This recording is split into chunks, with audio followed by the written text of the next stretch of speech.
Il est question du statut des AESH. Et effectivement, le ministère travaille sur cette question, car c'est un corps qui n'a cessé d'augmenter depuis un certain nombre d'années. Et depuis le juillet 2019, on recrute plus d'AESH que d'enseignants en France. Le nombre est devenu exponentiel. Cela doit se traduire par un statut, le ministère y réfléchit, par des conditions, des contrats qui, en termes de rémunération, qui doivent s'améliorer aussi. Et c'est la politique de l'Académie de la Réunion où nous privilégions l'augmentation du temps de travail des AESH plutôt que de recruter de nouveaux personnels.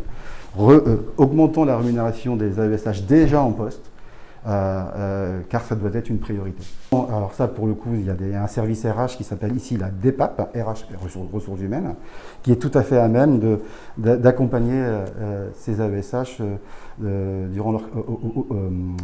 en termes de perspective de carrière. Alors ça c'est au cas par cas. C'est au cas par cas. Il n'existe pas de mouvement comme il existe, un mouvement officiel, institutionnalisé pour les enseignants. Pour ce qui est parce que les AESH sont soumis à un contrat, et ces contrats, c'est un contrat de droit public, et dès qu'on bouge un élément, dès qu'on touche un élément substantiel du contrat de travail, c'est soumis à accord. Et donc ça ne se fait pas comme ça. C'est aussi c'est vraiment du cas par cas pour le coup. Donc là, actuellement, le rectorat a interpellé l'ensemble des AESH de Lille pour connaître leurs souhaits de volonté de changement, mais ça se fera au cas par cas. Parce que derrière, il y a des élèves à accompagner.